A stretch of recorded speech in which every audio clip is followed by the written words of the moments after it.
पूछने की कोई जरूरत नहीं है, जैसा आप कहते हैं वैसा ही होगा। जी थैंक यू। इतना कहकर हर्ष ने फोन रख दिया। उसने माइक संभाला और आगे बोला, माफी मांगता हूँ, एक जरूरी फोन था।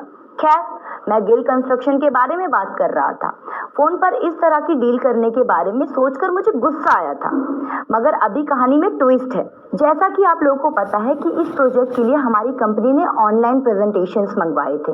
हमने सभी के प्रेजेंटेशन को देखा और उसमें गिल कंस्ट्रक्शन की तरफ देखा जो प्रेजेंटेशन भेजा गया था। उसे देखकर मैं बहुत खुश हुआ। मेरा मानना है कि प्रोजेक्ट शनाया गिल को ही मिलना चाहिए और इसलिए अब ये प्रोजेक्ट गिल कंस्ट्रक्शन को दिया जाता है। Meeting is over. हर्ष के इतना कहते ही वहां बैठे सभी लोगों की आंखें चौड़ी हो गई। खुश शनाया हर्ष को एक नजर देखे जा रही थी, जैसे अभी जो हुआ उस पर शनाया को यकीन ही ना हो रहा हो। हर्ष के इस तरह अचानक यू टर्न लेने से यहाँ शौर्य और शगुन के आश्चर्य का ठिकाना ही नहीं था, लेकिन साथ ही गुस्से में उनका चेहरा लाल होने लगा था। हर्ष ने शनाया से हाथ मिलाया और वहां तालियां बजने लगी। तभी हर्ष ने एक नंबर डायल किया जो उसके मोबाइल में आहान नाम से सेव था। शनाया की नजर भी उसी स्क्रीन पर पड़ी तो आहान का नाम देखकर वो कंफ्यूज हो गई। दूसरी तरफ से जैसे ही फोन उठा तो हर्ष ने कहा, आपके कहने पर काम हो गया है। दूसरी तरफ से कुछ कहा गया और फिर हर्ष ने उस फोन को रख दिया। शनाया खुद से ही बोली, ये हर्ष कहीं आहान का वही दोस्त तो नहीं जिसने आहान को गाड़ी दी थी? वही दोस्त लगता है। हाल ही में उस भीड़ में विक्रम भी खड़ा था। तभी उसके मोबाइल पर आहान का फोन आया। फोन उठाते ही विक्रम ने कहा, काम हो गया है यंग मास्टर। आपके कहने पर हर्ष ने प्रोजेक्ट शनाया को दे दिया। दूसरी तरफ से आहान ने कहा, उन्हें मेरी तरफ से एक अच्छा सा गिफ्ट भेजकर थैंक्स बोलिएगा। इतना कहकर आहान ने फोन रख दिया। जल्द ही शनाया भी अब वहां से निकल आई। इधर आनंद गिल सामने लगी टीवी पर बिजनेस न्यूज देख रहा था, जिसमें ये खबर चल रही थी कि मशहूर रोजवुड स्प्रिंग के प्रोजेक्ट को गिल कंस्ट्रक्शन ने हासिल किया है। इस डील के बाद अब गिल कंस्ट्रक्शन के शेयर में भारी उछाल। वही अब देश की कई बड़ी बड़ी कंपनीज गिल कंस्ट्रक्शन में इन्वेस्ट करना चाहती है और उनके साथ काम करना चाहती हैं। ये खबर आनंद गिल के चेहरे पे एक अलग ही सुकून दे रही थी। वे खुश होते हुए बोले, शनाया सच में तुमने आज कमाल कर दिया। तभी वहां दरवाजे पर एक दस्तक हुई और शनाया अंदर आई। आनंद गिल उसे देखकर खुश होते हुए बोले, आओ बेटी, मैं तुम्हारा ही इंतजार कर रहा था। शनाया आकर आनंद गिल के गले से लग गई। तभी आनंद ने कहा, आज हम बहुत खुश हैं, बताओ तुम्हें क्या चाहिए। जवाब में शनाया ने कहा, दादाजी, मेरे पापा की इंजीनियर्स की टीम मुझे लौटा दीजिए। अब तक शौर्य और शगुन भी वहां आ चुके थे। दोनों के चेहरे एकदम लटके हुए थे। तभी आनंद गिल ने कहा, ठीक है शनाया, मैं तुम्हें वो टीम वापस करता हूँ। शहर के बाहर बनी 6 मंजिला इमारत भी तुम्हें इनाम में देता हूँ। तभी आनंद ने शौर्य और शगुन से कहा, लेकिन तुम दोनों के चेहरे क्यों लटके हुए हैं? शनाया ने इतनी बड़ी डील हासिल की है, तुम्हें तो खुश होना चाहिए। अब तक वहां शौर्य के पिता नीरज भी आ चुके थे। तभी शौर्य ने कहा, इंजीनियर्स की टीम शनाया को वापस नहीं मिलनी चाहिए, मैं ऐसा नहीं होने दूंगा। और शनाया, इस डील को हासिल करने के लिए तुम हर्ष मेहरा के साथ सोई हो ना? शौर्य की बात सुनकर सभी उसका चेहरा देखने लगे, मगर आनंद गिल से ये बात बर्दाश्त नहीं हुई और वो आगे बढ़े और शौर्य के मुंह पे एक थप्पड़ जड़ दिया। फिर वे गुस्से से बोले, तुम सब किसी काम के नहीं हो, खुद से तो हुआ नहीं और जब शनाया ने ये डील हासिल कर ली तो तुम अब उस पर कीचड़ उछाल रहे हो। और इंजीनियर्स की टीम मैंने शनाया को ही वापस कर दी है। जिसको भी प्रॉब्लम हो वो कंपनी छोड़ सकता है। इतना कहकर आनंद गिल वहां से चले गए। शनाया भी जल्दी से बाहर आ गई थी। कार से दोनों घर की तरफ निकलने लगे। आहान के बारे में सोचकर शनाया के दिल में एक हलचल सी हो रही थी और दर्द भी उठ रहा था। क्या आहान सच में मेरी इतनी ज्यादा केयर करता है? जो भी मैं कहती हूँ वो सुन लेता है, जो भी मैं करती हूँ वो सह लेता है, और वो भी बिना किसी शिकायत के। सच में पापा सही कहते हैं, आहान एक परफेक्ट हस्बैंड है। लेकिन ये समझने में मुझे पूरे 3 साल लग गए। शनाया के दिल में कई सारे जज्बात उमड़ रहे थे। वो बस आहान के बारे में सोचे ही जा रही थी। फिर शनाया ने मन ही मन में कहा, आहान, पता नहीं क्यों, लेकिन मैं ये शादी निभाने में हर मुमकिन कोशिश करना चाहती हूँ। अब से मैं हर बार यही कोशिश करूंगी कि तुम खुश रहो। तुमने मेरे लिए इतना किया है जितना मुझे याद भी नहीं है। आज एकदम से शनाया को आहान के लिए लगाव महसूस हो रहा था। यही सब सोचते हुए घर की तरफ बढ़ती चली जा रही। इधर आहान पहले से ही घर आ चुका था। घर पर वो अकेला ही था।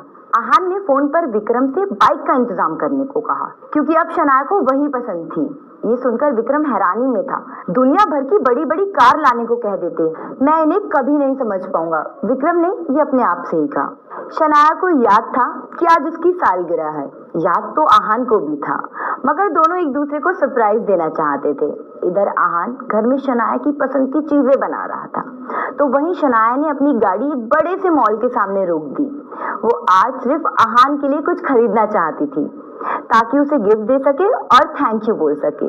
कुछ सोचकर शनाया ने अपना मोबाइल निकाला और आहान को मैसेज किया कि ऑफिस के काम से मुझे थोड़ा लेट हो जाएगा। दूसरी तरफ आहान का मैसेज आया, इट्स ओके, मैं आपका वेट करूंगा। आहान के चेहरे पे एक स्माइल आ गई थी। वो फिर से अपने काम में लग गया। कुछ घंटों बाद रात होने को आ गई थी, मगर शनाया अभी तक घर नहीं आई थी। आहान ने उसका नंबर लगाया तो वो भी नहीं लग रहा था। तभी डोरबेल बजी। आहान तेजी से दरवाजे की तरफ बढ़ा। आहान को लग रहा था कि शायद शनाया को आज का दिन याद नहीं है, मगर वो जानता था कि पहले भी उन्होंने इस दिन को सेलिब्रेट नहीं किया था, इसलिए इस दिन को भूल जाना कोई बड़ी बात नहीं थी। आहान ने जैसे ही दरवाजा खोला तो सामने शनाया खड़ी हुई थी, जिसे देखकर आहान का चेहरा खिल उठा। वो उसके हाथ में मौजूद बैग को संभालते हुए बोला, लाइए, इसे मैं रख देता हूँ। शनाया अंदर की तरफ बढ़ गई। आहान अंदर आया और सोफे पर बैठते हुए बोला, कैसा रहा आज का दिन? जवाब में शनाया ने सामने से सोफे पर बैठकर बोला, बहुत अच्छा रहा। कहते हुए शनाया आहान के चेहरे को देखकर ये जानने की कोशिश करने लगी कि उसे कुछ याद भी है या नहीं। तभी शनाया ने कहा, वैसे आज कुछ है शायद। आहान ने सवालिया नजरों से शनाया की तरफ देखा तो शनाया ने बैग से एक छोटा सा गिफ्ट बॉक्स निकालते हुए कहा, और इसलिए मैं आपके लिए ये गिफ्ट लेकर आई हूँ। आहान ने जल्दी से उसे अपने हाथ में लेते हुए कहा, ओहो, तो आपको याद था कि आज हमारी मैरिज एनिवर्सरी है। कहते हुए आहान ने बॉक्स खोला और उसमें एक घड़ी रखी हुई थी। शनाया ने उसे आहान के हाथों में पहनाते हुए कहा, ये घड़ी हमेशा इस टाइम को याद दिलाती रहेगी, इस विश्वास और भरोसे को हमेशा जिंदा रखेगी। इस पर आहान ने कहा कि हाँ, लेकिन आपको देने के लिए मेरे पास ज्यादा कुछ नहीं है। हाँ, इस खुशी से मैंने आज आपका मनपसंद खाना बनाया है। शनाया ने मुस्कुराते हुए कहा, और इससे ज्यादा मुझे कुछ चाहिए भी नहीं। तभी बाहर बारिश होने की आवाज आने लगी तो आहान ने कहा कि बारिश शुरू हो गई है, आप जल्दी से फ्रेश हो जाइए, फिर हम दोनों डिनर करते हैं। शनाया ने हाँ में सिर हिलाया और फिर बाथरूम की तरफ बढ़ गई। आहान उस घड़ी को बार बार देख रहा था। तभी एक डोरबेल बजने की आवाज आई। आहान ने जाकर दरवाजा खोला तो सामने एक बड़ी ही खूबसूरत हॉट सी लड़की खड़ी हुई थी। उसका पूरा शरीर भीगा हुआ था और छोटे कपड़ों में वो इस वक्त खुद को समेटने की कोशिश कर रही थी। जिस्म पर मौजूद उसके कपड़े बारिश के कारण उसके शरीर से चिपक गए थे, जिससे उसका पूरा फिगर साफ साफ झलक रहा था। घर के सामने एक महंगी लग्जरी कार खड़ी हुई थी, जिसे देखकर लग रहा था कि वो लड़की काफी अमीर घर से है। आहान ने उसे देखा तो बस देखता ही रह गया। तभी उस लड़की ने कहा, क्या बात है, आप मुझे इस तरह क्यों देख रहे हैं? जवाब में आहान ने कहा, सॉरी, कहिए आपको किससे काम है? इस पर उस लड़की ने कहा, अरे आपने मुझे पहचाना नहीं? आहान हैरानी से बोला, नहीं, ऐसा लग तो रहा है कि जैसे मैंने आपको कहीं देखा है, मगर कुछ याद नहीं आ रहा। जवाब में उस लड़की ने हैरान होते हुए कहा, कैसी बातें कर रहे हो तुम आहान? मैं निया हूँ, निया। कितनी बार तो हम मिल चुके हैं, क्या तुम मुझे अंदर आने को नहीं कहोगे? आहान हिचकिचाते हुए उसके सामने से हट गया और बोला, कौन निया? तभी निया आगे बढ़ी और आहान के गले लग गई। आहान उससे छूटने की कोशिश करते हुए बोला, ये सब क्या है? कौन हो तुम और ये क्या कर रही हो? निया ने उसे अपनी बाहों में जकड़ते हुए कहा, अभी तो तुमने खुद कहा कि मुझे कहीं देखा है, इतनी जल्दी तुम कैसे भूल सकते हो आहान? और ये सब हम कोई पहली बार थोड़ी ना कर रहे हैं। अब तक वहां शनाया आ चुकी थी। जैसे ही उसने आहान को किसी और लड़की के साथ देखा तो उसके पैरों तले जमीन खिसक गई।